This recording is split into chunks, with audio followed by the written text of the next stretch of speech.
जय हिंद स्टूडेंट्स। बेटा बहुत सारे स्टूडेंट्स का मेरे पास कॉल आया कि सर अप्लाइड मैथमेटिक्स में जो टॉपिक है हमारा इन्फरेंशियल स्टैटिस्टिक्स ये बहुत ज़्यादा वीक है और समझ में नहीं आ रहा है। तो उन बच्चों की उस कमजोरी को दिमाग में रखते हुए आज का जो लेक्चर मैं दे रहा हूँ आपको उसे बहुत ध्यान से देखें और आप यकीन माने एक लेक्चर के अंदर आपका 100% चैप्टर क्लियर हो जाएगा। तो देख बच्चों, सबसे पहले बेटा हमें ये देखना है कि जो टी स्टेट है ये हमारे सिलेबस का है और टी स्टेट के अंदर आपको ध्यान रखना है कि जो सैंपल साइज है वो हमेशा 30 और 30 से लेस होना चाहिए। अगर ये 30 से ग्रेटर है तो वहाँ टी टेस्ट अप्लाई नहीं होता है, लेकिन आपके सिलेबस में टी टेस्ट है इसलिए आपको ज़्यादा पैनिक होने की जरूरत नहीं है। तो जो क्वेश्चन आपको मिलेगा उसमें ऑलरेडी सैंपल साइज 30 या 30 से कम मिलेगा ही मिलेगा। इसके बाद बेटा हमें देखना है टी टेस्ट को चेक करने के 3 तरीके हमारे पास, एक लोअर टेल टेस्ट, एक अपर टेल टेस्ट और एक है बेटा two tailed test. Lower tail test, अब यहाँ बहुत सा बच्चों को ये कंफ्यूजन रहता है कि सर कब लोअर होता है, कब अपर होता है, कब टू टेल होता है। तो यहाँ पर जो चीज मैं समझा उसको ध्यान से देखना।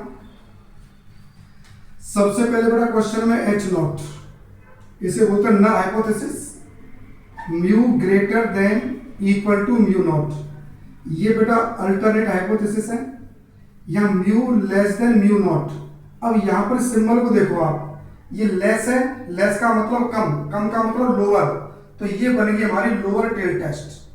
तो जहां alternate hypothesis less than mu not है उसे बोलेंगे आप लोअर टेल टेस्ट। ऐसे ही upper tail test H not less than equal to mu not, और यहाँ अल्टरनेटिव हाइपोथेसिस ये म्यू नॉट से ग्रेटर है तो इसे बोलेंगे आप upper tail test. H not equal to mu not और H A does not equal to mu not तो इसे बोलेंगे आप टू टेल टेस्ट। इसके बाद तीनों के लिए जो टी का फॉर्मूला वो एक ही रहेगा, t is equal to x bar minus mu naught upon s upon root n. अब ध्यान देने की बात बेटा यहाँ पर ये है कि कभी कभी क्वेश्चन एक्स बार की वैल्यू नहीं देता है और कभी एस की वैल्यू नहीं दी जाती है, तो उन दोनों के फॉर्मूला हमें याद होने चाहिए। तो एक्स बार का फॉर्मूला है आपका summation x i upon n और s is equal to under root summation x i minus x bar का स्क्वायर अपॉन एन माइनस 1। इतना समझने के बाद अब जो सबसे बड़ी प्रॉब्लम क्रिएट होती है आपके सामने कि कब हमें नल हाइपोथेसिस को रिजेक्ट करना है। तो मोस्टली स्टूडेंट्स की जो प्रॉब्लम है वो सिर्फ इसी पॉइंट पर है कि नल हाइपोथेसिस को हम रिजेक्ट कब करेंगे। अब उस पॉइंट को समझना है आपको, लेकिन यह थ्योरी समझा रहा हूं मैं बेटा, नेक्स्ट वीडियो मिलेंगे आपको उसके क्वेश्चंस।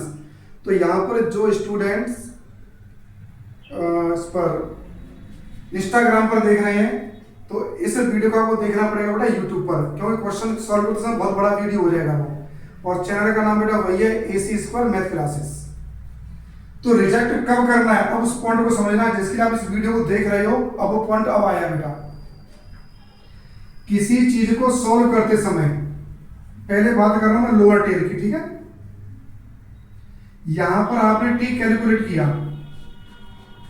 टी कैलकुलेट करने के बाद अगर ये वैल्यू टी गिवन का मतलब यहां पर है बेटा कि जो वैल्यू क्वेश्चन में टी की गिवन है इसी वैल्यू को हम बोलते हैं क्रिटिकल वैल्यू, इसी को हम बोलते हैं टेबुलेटेड वैल्यू। तो मैंने आपकी सुविधा के लिए लिख दिया टी गिवन। अगर ये वैल्यू लेस है, अब देखो यहां पर म्यू लेस है कि नहीं है, इसको इससे आप कंबाइन करो, इस सिंबल को इससे, ये दोनों एक जैसे साइन आगे आएंगे तो इसका मतलब है कि इस चीज को हम एक्सेप्ट कर रहे हैं। क्यों अल्टरनेटिव का मतलब क्या है कि हम अपना एक रीजन दे रहे हैं उसको। तो यहां पर अगर ये दोनों सिंबल एक जैसे आ जाएं तो इसे हम करेंगे एक्सेप्ट, तो नल हाइपोथेसिस हो जाएगी बेटा रिजेक्ट।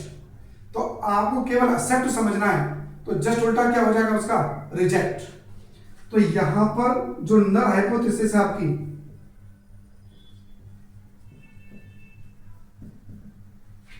वो हो गई रिजेक्ट। तो समझने का तरीका कि जो साइन यहां पर है वही साइन अगर यहां पर है तो हमारे हिसाब से एक्सेप्ट, लेकिन नल हाइपोथेसिस रिजेक्ट। इसी पॉइंट को समझो आप इस जगह पर अपर टेल में। अपर टेल के अंदर इस सिंबल को देखो बेटा, ये ग्रेटर का साइन है और यहां पर जो टी कैलकुलेटेड वैल्यू, अगर मेरी वैल्यू आ जाए ग्रेटर देन टी गिवन, तो इसका मतलब है कि जो साइन यहां पर वही साइन यहां पर आया, तो इसे हम कर रहे हैं एक्सेप्ट, तो नल हाइपोथेसिस क्या होगा? रिजेक्ट। तो then null hypothesis is reject. ये पॉइंट क्लियर हो गया। इसके बाद बहुत बड़ी प्रॉब्लम क्रिएट होती है बेटा टू टेल टेस्ट के अंदर, तो इसे समझा बहुत अच्छे से आप। In two tail test mod t, जो वैल्यू आप निकालेंगे टी की उसमें मॉड लगा दीजिए आप। If less than t critical value, critical और टेबुलेटेड और value of t given in question, अगर इस तरह से पोजीशन आ रही है तो नल हाइपोथेसिस को हमें एक्सेप्ट करना है, और अगर उल्टा है तो रिजेक्ट करना है। इसके अलावा आपको इन क्वेश्चन में कुछ भी नहीं सोचना है। तो इस पूरी थ्योरी को और अच्छे से समझने के लिए अब मैं कुछ एग्जांपल्स दे रहा हूं बेटा, तो उन्हें देखेंगे आपको नेक्स्ट वीडियो में, और ये सब वीडियो आपको देखने को मिलेंगे यूट्यूब पर, और चैनल का नाम है बेटा AC² maths classes. Thank you.